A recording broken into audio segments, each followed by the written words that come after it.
Eli. Hola, soy Alexandra. Hola, soy Camila. Hola, soy Angeli. Hola, soy Sandra. Y nosotras somos Las psicólogas. Lo intelectual nos domina. La introducción. Dar a conocer la capacidad de la mente, con 3 temas principales, empezando por lo histórico en adelante, con el objetivo de poder aprender de forma eficiente y autónoma, a través de un video informativo, conocer y reconocer los componentes cognitivos y sensoriales del aprendizaje. Historia de los procesos cognitivos. ¿Qué son los procesos cognitivos? Son el contrario del conductismo, porque el conductismo se basa en el análisis del comportamiento humano a partir de estímulos y respuesta.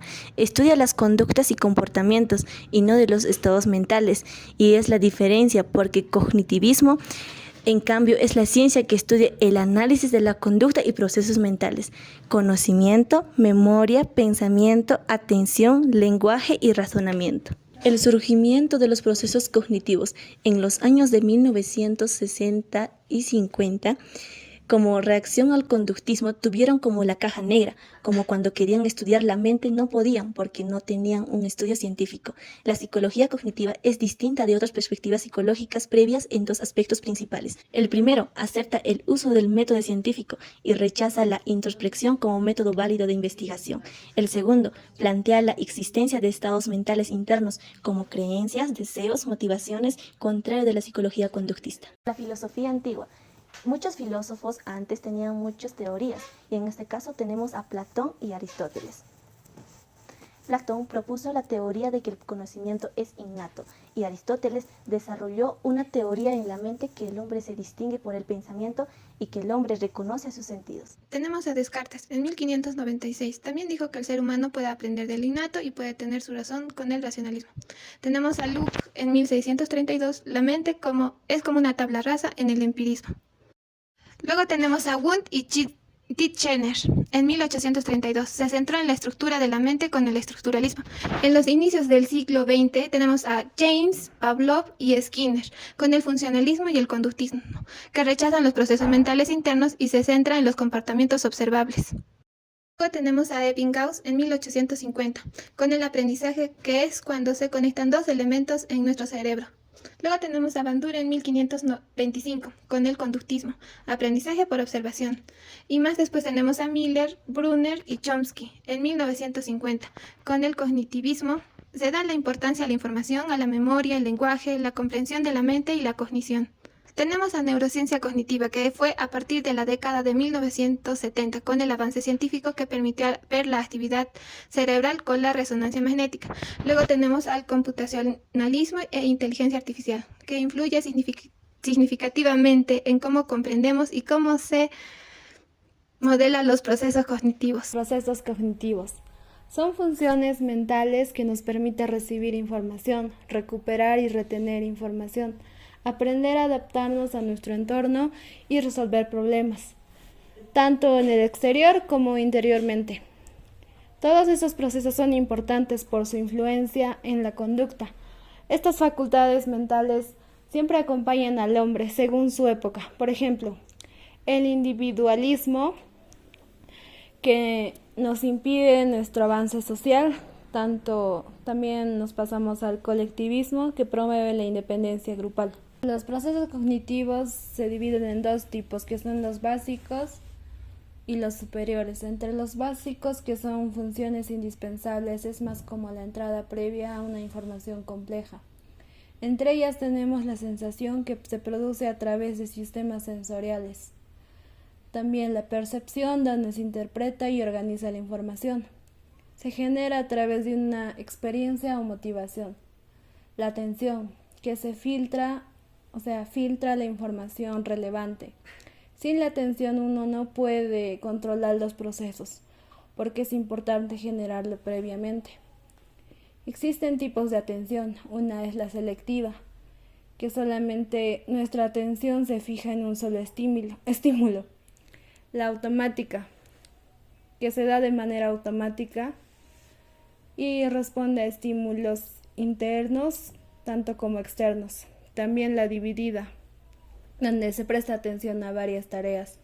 simultáneamente como al momento de hacer tus trabajos o limpiar las casas. La sostenida, que mantiene la concentración en un solo estímulo, pero lo hace por largo tiempo. Después seguimos con la memoria, que tiene la capacidad de almacenar y recuperar información. Tenemos dos tipos, que son de largo, que registra experiencias y habilidades como el manejar la bicicleta, y el corto plazo, que almacena datos necesarios al instante para hacer una acción. Pasemos al tipo de superiores, procesos cognitivos superiores, que tenemos al pensamiento, que abstrae y categoriza la información, tanto como el lenguaje, que implica la producción y comprensión del lenguaje, razonamiento, que analiza y resuelve, el aprendizaje, que podemos aprender a través de sentidos como el tacto, la vista, el olfato y el gusto. También la inteligencia, que adquiere y nos abre nuevas ideas. Ahora vamos a explicar qué nos hace diferente de otras especies. El hombre fue creado a semejanza de Dios. Su mente es capaz de comprender cosas divinas. Un rasgo de la actividad humana que nos diferencia de los animales es la memoria del pasado y la comprensión del futuro. Cabe recalcar que los animales por nada tienen esta capacidad. Revolución cognitiva. Las limitaciones del conductismo llevaron a los investigadores a buscar otros enfoques. Este nuevo enfoque sucedió en 1950 y estuvo ligado con el desarrollo de los ordenadores. Modelo de procesamiento de información. Tenemos tres.